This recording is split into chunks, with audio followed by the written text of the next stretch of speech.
if you look in here, you can see one of Mike's last projects. It was a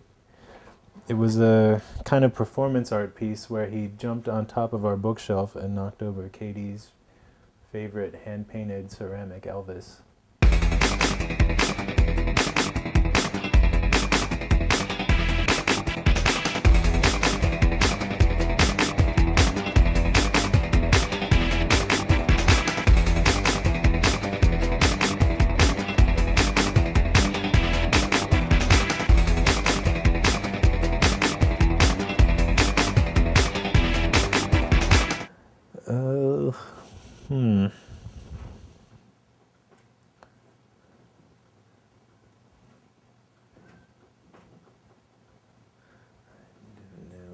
I was talking about.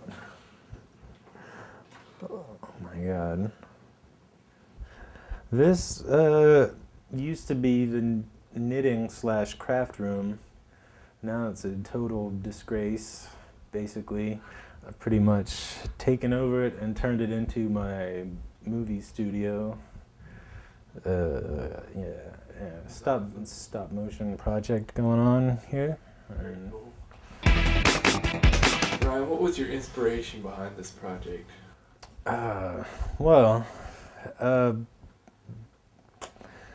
The direct inspiration was probably years of watching B movies and my weird obsessions that I get about dinosaur things and dinosaur models and weird movies and weird stuff. So how about for your characters? How about your inspiration for your characters?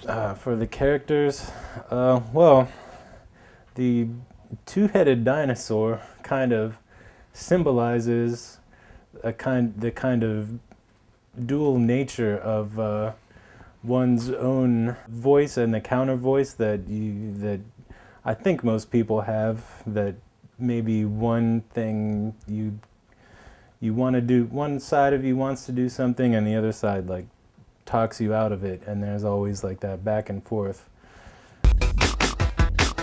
I guess it would be a monocular septopus, but originally I thought I came up with the idea of a cycloptopus, which would be a one-eyed octopus.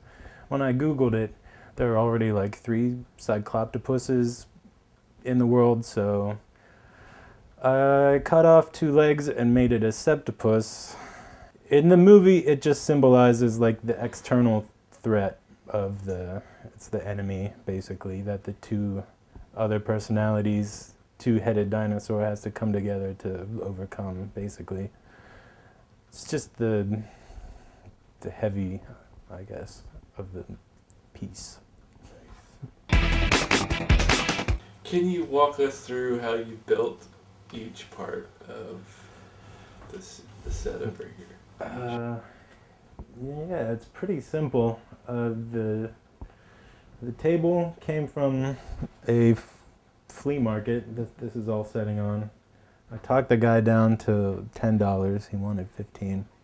The animation table is just a piece of plywood with some 2x4 legs, and it's raised up from the regular table so I can reach under and tie down my model's feet so it doesn't move around in between shots. The stones, it looks like an ancient piece of rock, but it's really a piece of styrofoam insulation. If you rub it in the same direction with a wire brush, it looks a lot like rock, and then when you paint it, it looks even better. And glue little moss on it from the dollar store. This is super budgeted, low budget project. I've got a drawer full of different thicknesses of wire, which a lot of this wire is like $7 armature wire at the art store, but I found out that the dollar store sells something similar for $1. Let's see. This tank which says Army on the side, is actually from Old Navy, from the checkout line for $3.99. Another dollar store product is this 14 by 11 picture frame that I can put between the camera and the model for like explosion effects and just paint directly on the glass. His tentacles are full of dollar store wire. The eyeball is a regular wooden ball painted and coated with two-part epoxy to give it a shiny kind of look. And the beak is plumber's putty, just glued onto some little pieces of wire. So yeah, it's all just pretty much built up out of like cotton dipped in liquid latex. The little bumps you see are just styrofoam that I kind of, let me grab that for a visual aid. Piece of styrofoam, if you can twist the little pellets off of it and dip it in paint and just stick it right to, then it dries and looks like a textured thing. And the suction cups on the bottom are the only thing I made a mold for, which is what most, I think, that's how most people would approach this project, is make molds and stuff, but I don't have the budget or space to do all that. Any ideas for your next stop motion feature? Anything for people to look forward to seeing? Well, if people like this one, I can think of other adventures for a two-headed dinosaur to get into. But if not, or maybe I'll feel like doing something totally different. But it could. I'd like to make it into a series, possibly. Do you see Mike facing off with the two-headed dinosaur?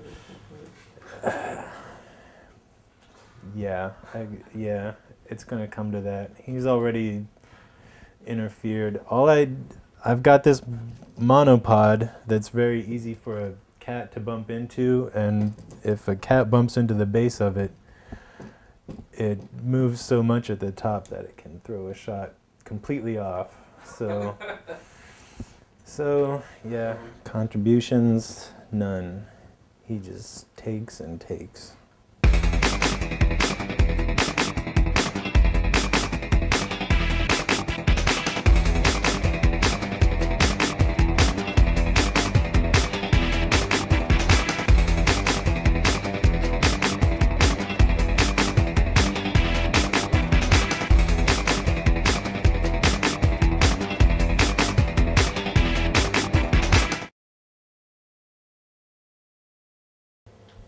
It's not usually this messy. I have to say that. It's usually a little bit worse.